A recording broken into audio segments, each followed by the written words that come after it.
नमस्कार साथियों, आप देख रहे हैं न्यूज़ टाइम्स। मैं हूं ब्रिजेश कुमार विश्वकर्मा। आज हम जौनपुर के चुनावी समीकरण पर चर्चा करेंगे। हमारे साथ आज जुड़ रहे हैं ग्रामीण पत्रकार एसोसिएशन के जिला अध्यक्ष संजय अस्थाना जी। आइए सीधे उनसे हम जानते हैं कि इस समय जौनपुर की चुनावी पारा क्या रहेगा। जी संजय जी, आपका बहुत बहुत स्वागत है। नमस्कार। क्या रहेगा इस बार जनपद जौनपुर के चुनावी समीकरण कैसे? देखिए, जो अभी लोकसभा चुनाव घोषित हुआ है, लेकिन अभी सारी पार्टियां अपने टिकट पत्ता नहीं खोली हैं। अभी सिर्फ भारतीय जनता पार्टी से टिकट मिला है माननीय कृपा शंकर जी को। हालांकि कृपा शंकर जी भाजपा से हैं और एक मजबूत कैंडिडेट हैं, लेकिन फिर भी भाजपा में कुछ अंतर विरोध के नाते इनका विरोध हो रहा है। अभी आगे क्या होगा वो भविष्य में बताएगा। और अब अगर हम समाजवादी पार्टी की बात करें तो समाजवादी पार्टी ने अभी अपना पत्ता नहीं खोला है। जैसा कि यादव और मुसलमान ये दो जौनपुर में बहुतायत हैं और ये उनके बेस वोट माने जाते हैं। लेकिन अगर समाजवादी पार्टी किसी ब्राह्मण को या किसी मौर्या को अगर टिकट देती है तो ब्राह्मण को देती है तो ब्राह्मण मतदाता उसके साथ जुड़ेंगे, मौर्या को देती है तो मौर्या मतदाता जुड़ेंगे। मौर्या बिरादरी की भी संख्या जौनपुर लोकसभा में काफ़ी मानी जाती है। तो अगर वो देते हैं तो लड़ाई जो है एक मजबूत स्थिति में होगी। समाजवादी पार्टी का वो कैंडिडेट भी मजबूत लड़ेगा।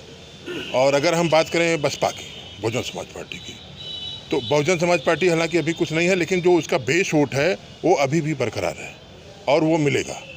अब अगर जैसे वो मुस्लिम कैंडिडेट उतारती बसपा, तो मुस्लिम उतारती है तो मुस्लिम मतदाता उसके साथ जाएंगे तो सपा कमज़ोर होगी, तो समाजवादी पार्टी कुछ कमज़ोर होगी क्योंकि मुस्लिम वोट बटेगा, तो भाजपा के चांसेस बनते हैं। अगर वो किसी अदर को टिकट मिलता है बसपा से भी, तो अपनी जात बिरादरी का बसपा का जो बेस वोट है, अभी भी जो मायावती के कैडर का वोट है, वो बहुजन समाज पार्टी को मिलेगा। और अभी भी जैसे कि कुछ लोगों से सूत्रों से पता चल रहा है कि समाजवादी पार्टी में ज़्यादातर लोग जो है यादव को जो है लाइक कर रहे हैं, कि उसमें एक अभी नाम चर्चाओं में चल रहा है, 2-3 नाम हैं जिसमें लकी यादव हैं और आपके लाल बहादुर यादव हैं और मछली शहर से जो है रागिनी सोनकर के नाम आ रहे हैं। ख़ास तौर से मछली शहर लोकसभा सीट से जो है रागिनी सोनकर को जो है काफ़ी लोग पसंद कर रहे हैं, तो इस पर आपका क्या कहना है? देखिए, रागिनी सोनकर पहली बार विधायक हुई हैं मछली शहर से, लेकिन ये लोकसभा में इतने प्रश्न उठाती हैं, अपने विधानसभा का उठाती हैं, पूरे जौनपुर का उठाती हैं, प्रदेश के प्रश्न भी ये पूछती हैं और विपक्ष को घेरने का काम करती हैं। उससे समाजवादी पार्टी में इनकी एक अलग क्रेज बनी है और ये अखिलेश यादव और डिम्पल जी के करीबी हैं, मानी जाती हैं। तो अगर इनको टिकट मिलता है तो यह एक मजबूत कैंडिडेट होंगी और अच्छी चुनावी लड़ाई होगी और बाकी भविष्य के गर्त में है। अभी हाल में ही जो है धनंजय सिंह भी लड़ाई के मैदान में थे, लेकिन इसके साथ साथ जो है जैसे ही चुनावी बिगुल बजा और उसके साथ उनको जो है किन्हीं धाराओं में जो है जेल जाना पड़ा, तो इस पर जो है क्या प्रभाव पड़ता अगर वो जेल में ना होते तो? देखिए, धनंजय की जौनपुर में एक अलग पहचान है, एक अलग प्रतिभा है, अलग उनका व्यक्तित्व है और एक उनका बेस, उनका भी वोट बैंक है। हम किसी विधानसभा में चले जाएं, जौनपुर लोकसभा की बात करें या जौनपुर में 9 विधानसभा की बात करें, तो कहीं भी जाएंगे तो 10, 15, 20 हज़ार वोट वो व्यक्तिगत धनंजय सिंह के हैं। अब धनंजय सिंह चुनाव लड़ते, अगर वो किसी पार्टी से लड़ते, अगर वो भारतीय जनता पार्टी लड़ते एनडीए गठबंधन से, तो ये माना जाता है कि सीट निकल जाएगी। अगर वो समाजवादी पार्टी से लड़ते, सपा कांग्रेस गठबंधन है, तो यादव मुसलमान धनंजय सिंह, तो माना जाता है कि सीट निकल जाती। लेकिन चूँकि अब वो निर्दल लड़ते तो क्या होता, पर वो लड़ते और लड़ाई में रहते। और अब तो वो अंदर हैं, अब लड़ेंगे कि नहीं, उनको जमानत हो पाएगी कि नहीं हो पाएगी। अगर वो लड़ते हैं तो निश्चित रूप से वो अपने को सिद्ध करने की पूरी कोशिश करेंगे चुनाव में। क्या इससे जो है अगर उनको टिकट मिलता है या उनकी पत्नी को टिकट मिलता है तो क्या भारतीय जनता पार्टी और समाजवादी पार्टी पर जो है कितना असर पड़ेगा? अब देखिए, मेरा मानना है कि उनकी पत्नी जिला पंचायत सदस्य हैं और जनपद की प्रथम नागरिक हैं, तो उनको चुनाव नहीं लड़ना चाहिए। लेकिन अब चुनाव लड़ना है तो लड़ना है, वो लड़ सकती हैं, कोई मना भी नहीं कर सकता। तो अगर वो लड़ती हैं तो वो फिर भी वो समीकरण नहीं बनेगा जो धनंजय सिंह के लड़ने पर बनता।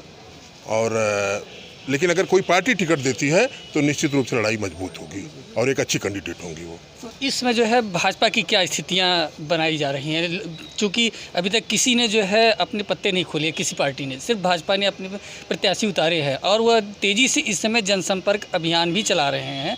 तो क्या भाजपा जो है इस बार क्योंकि इससे पहले जो है बहुजन समाजवादी पार्टी की और समाजवादी पार्टी की गठबंधन से सीट दोनों सीटें थी, मछली शहर की और सदर विधानसभा की लोकसभा की।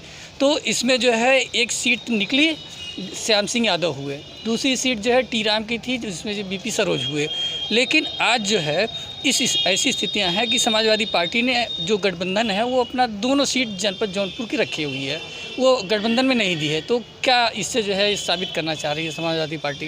देखिए, हम अगर बात करें जौनपुर लोकसभा की 73 की, तो यहाँ भारतीय जनता पार्टी ने कृपा शंकर जी को टिकट दिया है।